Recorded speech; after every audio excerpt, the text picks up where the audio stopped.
Oi pessoal, eu estou aqui improvisando esse vídeo para tentar responder algumas perguntas, algumas dúvidas que eu recebi em virtude de uma postagem que eu fiz ontem no meu Instagram sobre o coronavírus e os seus impactos na relação de trabalho e na relação de emprego.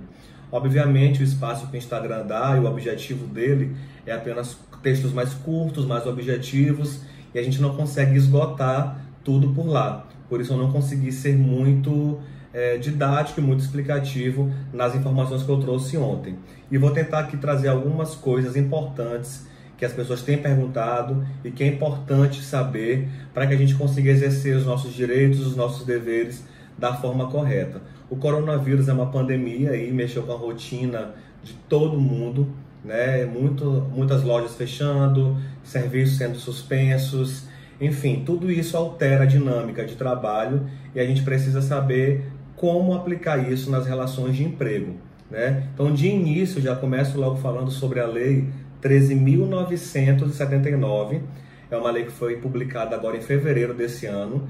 Ela trata sobre as medidas a serem adotadas em âmbito nacional em relação ao coronavírus, né? E lá fala sobre a quarentena, sobre o isolamento, que são medidas que o governo pode determinar aos cidadãos.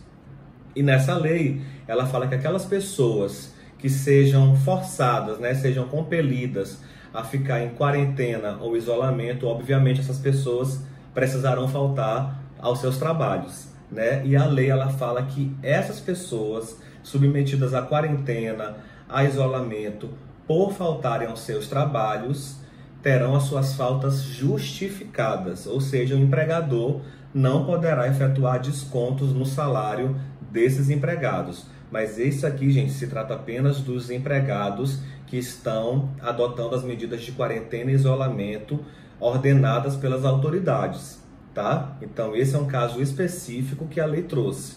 Inclusive, se essa quarentena exceder o período de 30 dias, né? Porque a gente sabe que a quarentena aí é de 14, podendo ser prorrogada, né? 14 dias prorrogados por mais 14, e aí pode ficar sendo prorrogado conforme as autoridades de saúde forem determinando. Se essa licença, se esse afastamento do trabalho exceder 30 dias, existe um artigo na CLT que diz que quando essa licença remunerada exceder 30 dias, esse período já é contado como férias. O empregado, então, já tira aquele período como férias, precisa receber o terço, né? O empregador efetua o pagamento do terço de férias e quando ele retorna ao trabalho, vai recomeçar a contagem do período aquisitivo das férias desse empregado, certo? Esse é o primeiro ponto.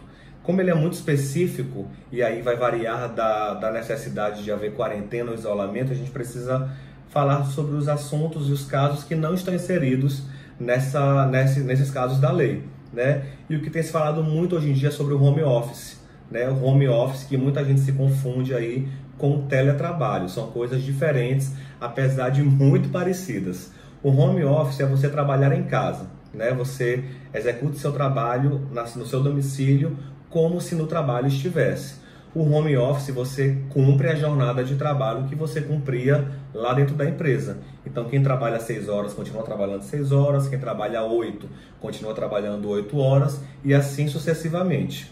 O teletrabalho, que foi regulamentado em 2017 pela reforma trabalhista, tem regras próprias, tá? Você trabalha em casa, mas você fica absolutamente isento, fora do controle de jornada.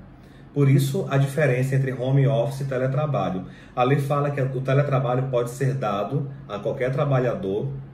Ele faz apenas um porém, que é um prazo de 15 dias entre o acordo entre empregado e empregador e o dia que efetivamente vai ser feito o teletrabalho.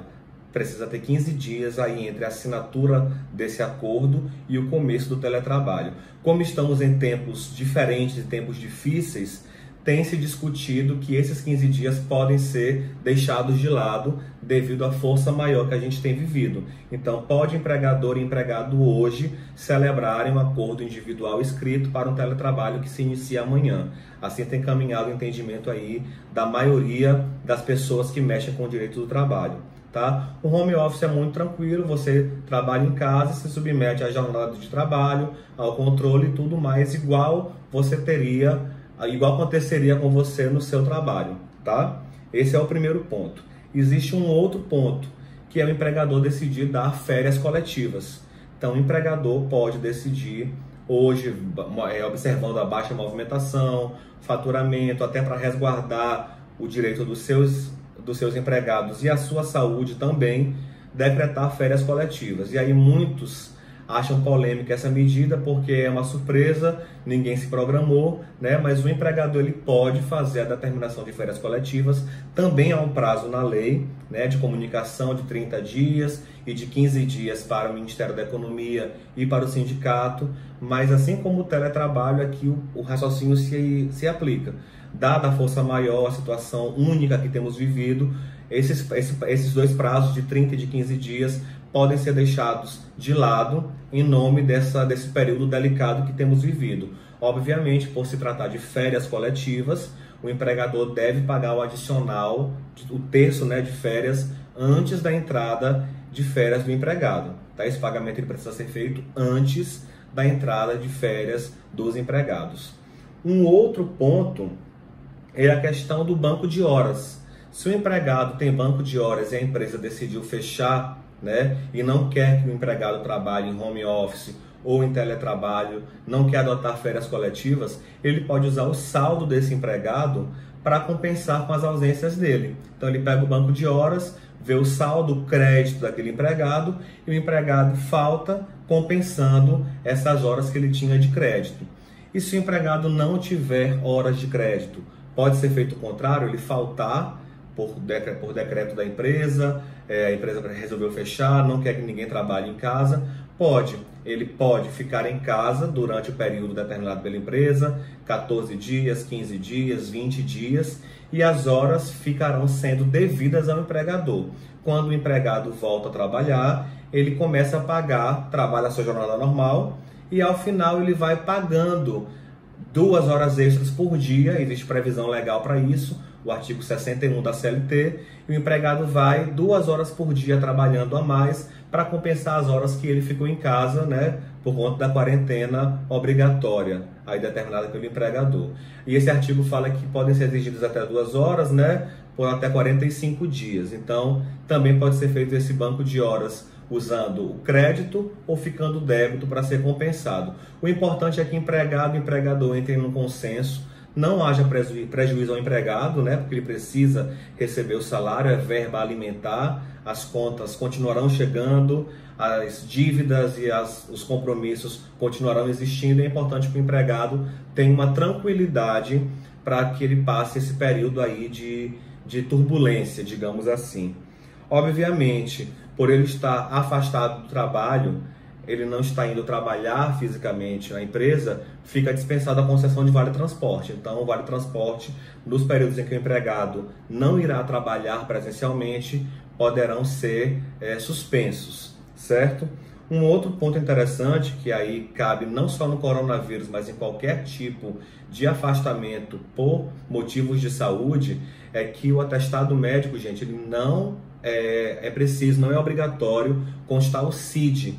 Tá? Isso já é uma discussão que vem sendo enfrentada há muito tempo pelos tribunais e já houve decisão no sentido de que não é obrigatório constar o CID da doença no atestado médico. Isso visa preservar a intimidade e a privacidade do empregado. Então, o empregador não pode exigir, para fins de abono de falta, que o atestado tenha o CID da doença. Tá? E para aquele empregado que foi diagnosticado com coronavírus, obviamente, ele tem as faltas justificadas mediante atestado médico.